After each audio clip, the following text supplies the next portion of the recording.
Hi అండి, నమస్తే. Welcome back to my channel. ఈరోజు మన వీడియో వచ్చేసి రోజు మార్నింగ్ ఒకటే టిఫిన్ తిని తిని బోర్ కొట్టినట్టయితే ఇలా డిఫరెంట్గా చేసి పెట్టండి.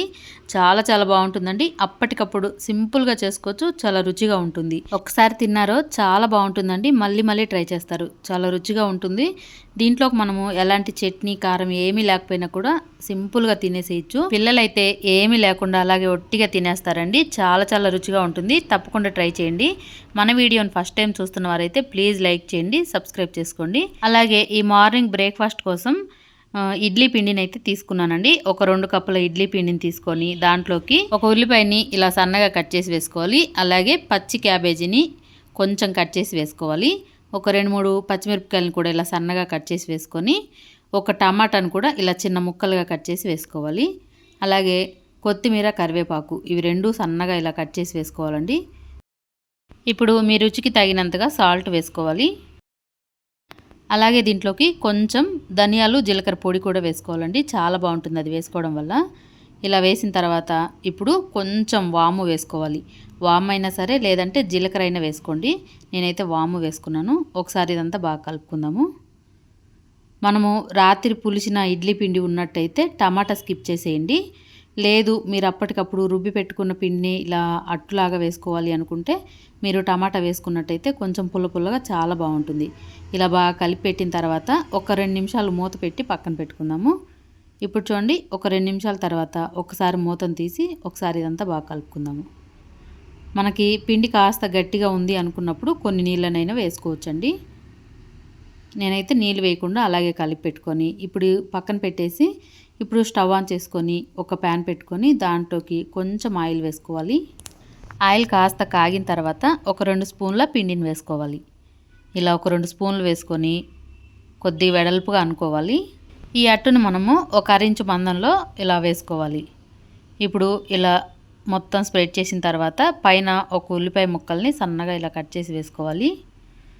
అలాగే చిల్లీ ఫ్లేక్స్ ఉంటే కొంచెం వేసుకోండి, అవి లేకపోయినా స్కిప్ చేసేయచ్చు. లాస్ట్లో కొంచెం కొత్తిమీర ఇలా పైన కొంచెం వేసుకొని ఇప్పుడు పైన మూత పెట్టేసి ఒక 5-10 నిమిషాల పాటు మంట సిమ్లో పెట్టి బాగా ఉడికించుకోవాలి. ఇప్పుడు చూడండి, ఒకసారి మధ్యలో మూతను తీసి పైన కాస్త ఆయిల్ని ఇలా అప్లై చేసుకోవాలి. మనకి పిండి అనేది పొడి పొడిగా అయిపోతుంది కదా, అందుకని కాస్త ఆయిల్ని ఇలా అప్లై చేసిన తర్వాత మళ్ళీ మూతను పెట్టేసి మరొక 2-3 నిమిషాలు మంట సిమ్లో పెట్టేసి ఈ అట్టు మనకి బాగా కాలి ఎర్రగా మంచి కాలిన తర్వాత అప్పుడు ఇలా తిప్పి వేసుకోవాలి. ఒక 2 నిమిషాల తర్వాత తిప్పి వేస్తున్నాను. మనకు అట్టు చూడండి కలర్ఫుల్గా ఉంది కదా, టేస్ట్ కూడా చాలా బాగుంటుంది. ఇలా మంచి కలర్ వచ్చేంతవరకు బాగా వేగిన తర్వాత తిప్పి వేసుకొని ఇప్పుడు మళ్ళీ మూతను పెట్టేసి ఒక 5 నిమిషాల పాటు మంట సిమ్లో పెట్టామంటే మనకి బాగా వేగుతుందండి. చాలా చాలా బాగుంటుంది.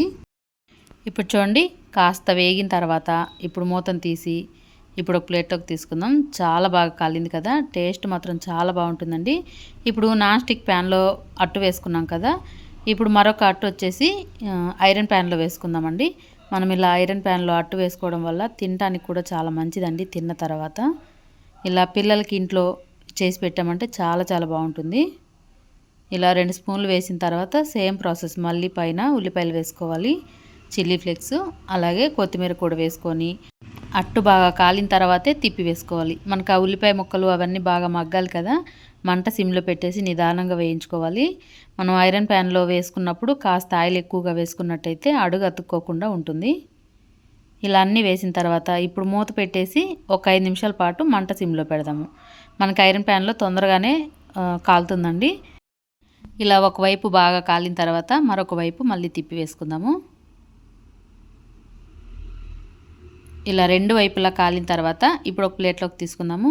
ఇంతేనండి, సింపుల్గా చేసుకోవచ్చు. పిల్లలకి మార్నింగ్ బ్రేక్ఫాస్ట్ ఎప్పుడు ఒకేలాగా కాకుండా ఇలా డిఫరెంట్గా చేసి పెట్టండి. చాలా చాలా బాగుంటుంది. ఇప్పుడు ఒక ప్లేట్లోకి తీసుకుందాము.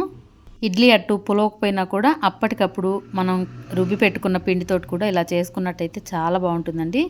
ఇంతేనండి, సింపుల్గా చేసుకోవచ్చు, చాలా రుచిగా చేసుకోవచ్చు. మార్నింగ్ బ్రేక్ఫాస్ట్ ఇలా డిఫరెంట్గా చేసి పెట్టామంటే పిల్లలకు బాగా నచ్చుతుంది. మనం దీంట్లోకి కారం, చట్నీ ఏదైనా వేసుకొని తినచ్చు. అవి ఏవి లేకపోయినా కూడా ఒట్టిదైనా తినేసేయచ్చండి. మనకి ఇడ్లీ అట్టులో అన్నీ ఉన్నాయి కాబట్టి మనకి వేరే కారం, చట్నీ ఏమీ అవసరం లేకుండా కూడా తినేసేయచ్చు. చాలా చాలా రుచిగా ఉంటుంది, కరకరలాడుతూ. తప్పకుండా ట్రై చేయండి. ట్రై చేసిన తర్వాత ఎలా వచ్చిందనేది కామెంట్ చేయండి. వీడియో నచ్చితే లైక్ చేయండి. మరెన్నో మంచి మంచి రెసిపీస్ కోసం లక్కీ హోమ్ ఫుడ్ ఛానల్ని సబ్స్క్రైబ్ చేసుకొని పక్కనే బెల్ బటన్ ఉంటుంది, క్లిక్ చేయండి. అలాగే మన వీడియోని చూస్తున్నారు కానీ లైక్ చేయట్లేదండి. ప్లీజ్ లైక్ చేయండి. మీరు ఇచ్చే లైక్ నాకు చాలా సపోర్టివ్గా ఉంటుంది. లైక్ చేయండి, సబ్స్క్రైబ్ చేసుకోండి. Thank you.